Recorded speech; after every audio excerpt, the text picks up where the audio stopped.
আমি যখন এখানে আসি, আমার ভাইকে আমি রেখে এসেছিলাম, ছোট ভাইকে।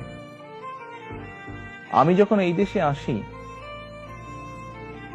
আমার সুস্থ মাকে আমি রেখে এসেছিলাম। একটি ঘর রেখে এসেছিলাম, যেই ঘরে আমি এবং আমার ছোট ভাই বড় হয়েছি, যেই ঘরে আমার বাবার স্মৃতি ছিল,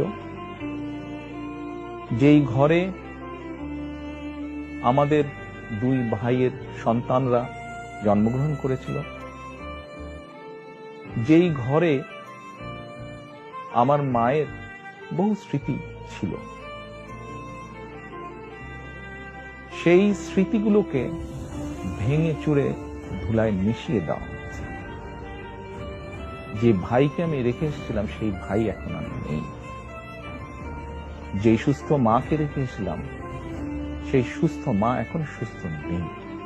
শুধু অসুস্থই নন, ওনার উপরে মানসিক এবং শারীরিক নির্যাতন করা হয়েছে। আমি আমার পরিবারের যে কাহিনী আপনাদের সামনে তুলে ধরলাম,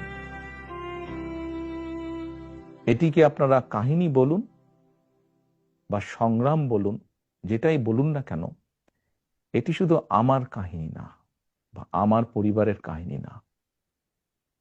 এরকম কাহিনী বাংলাদেশের শত না হাজার হাজার পরিবারের, বা যেই পরিবারের বাবা, যেই পরিবারের ভাই, যে পরিবারের স্বামী, তার ঘর বাড়ি ধ্বংস করে দেওয়া হয়েছে, হ্যান্ডকাফ পরা অবস্থায় হাসপাতালের বারান্দায় মারা গিয়েছে, তা না হলে হ্যান্ডকাফ পরা অবস্থায় জেলের ভিতরে মারা গিয়েছে,